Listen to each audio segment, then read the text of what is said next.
One of the big concerns parents have when they bring their children to my martial arts school, child development centre right here in Norwich, is my child spends too much time on the iPad, on the games console, on their phone, on an electronic device.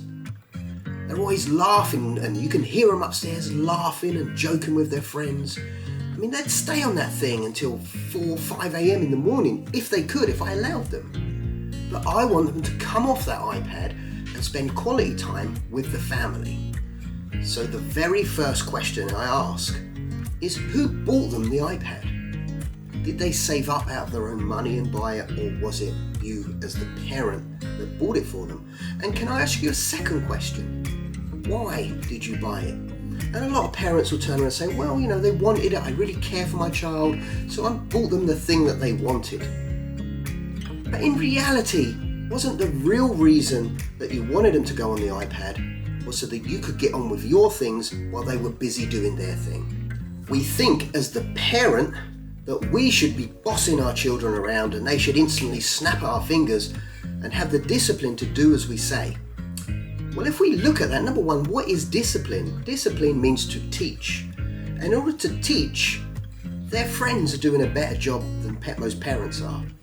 Because if you think back at any time in your life when you had someone above you, a manager, a school teacher, a headmaster, maybe a parent or an older sibling, and they bossed you around. They told you to do everything you didn't want to do. Do you remember that? Did you like them very much? Would you go to them for advice? No. Who did you go to for advice? Your friends. So when you hear your child laughing and joking on their iPad or phone or wherever it is they're on, and then later on in life, you say, my child never comes and speaks to me. They only go and get advice from their friends. It's because when you disciplined them so harshly, they didn't enjoy it. They looked up to you as you looked up to that person who was your manager, the bully, the older sibling, the parent, the teacher, the headmaster, like an authority figure. Instead of looking at them as a friend, who do you go to for advice? You would never have gone to the headmaster who'd given you the cane or smacked you around. Instead, who do you go to? You go to your friends. Many parents will say, I know what's best for my child, and I want to guide them in the right direction.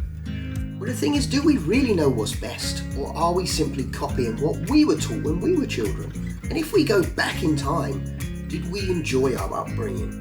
Did we enjoy hard discipline, if that's what you had, which the majority of people had?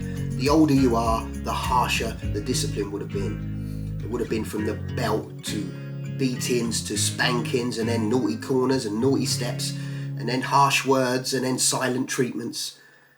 And today, I'm not even sure, I think it's a mixture of everything today. Unless you were one of those lucky people that were brought up with a parent that understood about discipline and understood about how a child develops and how they need nurturing as they grow. And they were more of a friend, and they were more disciplining you, meaning they were teaching you. Discipline, disciple, teacher. That's what the word means. Or are we simply copying how we were brought up? If we were brought up with hardcore discipline, do we feel this is the right path and I'm going to guide my child on that path? It's the wrong path. We don't need to hardcore discipline them. We need to be their friend. And how do we do that?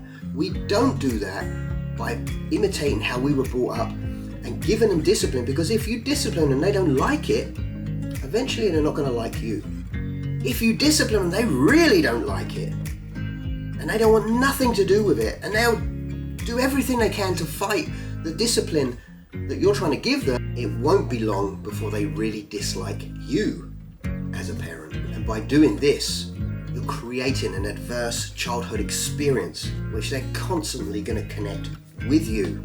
So how do we become a child's best friend? At the minute, their best friend is on the iPad, on an electronic device. You can hear them laughing, right? Probably up there right now laughing. And with us, they sit there and they've got a face on, they're sad, they don't want to do anything with us. All they do is say, when can I go back on the iPad? Because there's more joy, there's more fun, there's more happiness on the iPad than there is sitting with us How can we change that around? How can we change it around so that we become the best friend, so that when they need advice, they don't go to their friends because they hate the way we discipline them and they love being with their friends? How can we change it? They come to us for advice because they love being with us, they trust us, and we are a friend. The very first thing we need to do is educate ourselves in maybe where we've been going wrong, what went wrong to us, and how we can correct it. So at the end of this video, look out, because I'm going to direct you to a free 8-part course on parent skills: connecting, attuning, prompting, entertaining, and so much more. And it's so short and easy to follow. The next step is we've got to stop walking around like a drill sergeant in our own home. For example, let's put you with your best friend. If you have a best friend. If you don't have a best friend, then think of a best friend you had from school, a friend you used to laugh and giggle with all the time.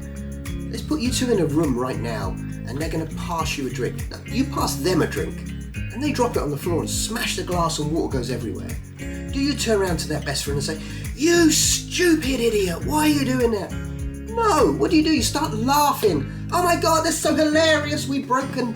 But when your child drops something, when your child does something wrong, what do? Fly off the handle. You should know better. You don't know better. We don't know better. We don't expect our child to know better. And if you're flying off the handle at these things, your child will see you as a disciplinary drill sergeant. And at the end of the day, who is going to seek advice from them? And the very last step is the best step. Relive all those fun things you did as a child, all those happy memories, but this time do it with your child. You want to go bike riding? Let's go do that. We want to go to a theme park? Let's do that. We just want to walk in the woods? Let's do that. But let's go do things and let's have fun. There's no reason to be pompous and high almighty, thinking you're putting yourself on a pedestal somewhere. Be the same as your child. When they do something, laugh at their jokes. Play their games. They say, "I want to play this game." Let's go do that. And when you watch this course, you're going to see exactly how to attune and connect and really deep dive into understanding all of these parent skills. I hope you really enjoyed this video, and I'll see you real soon.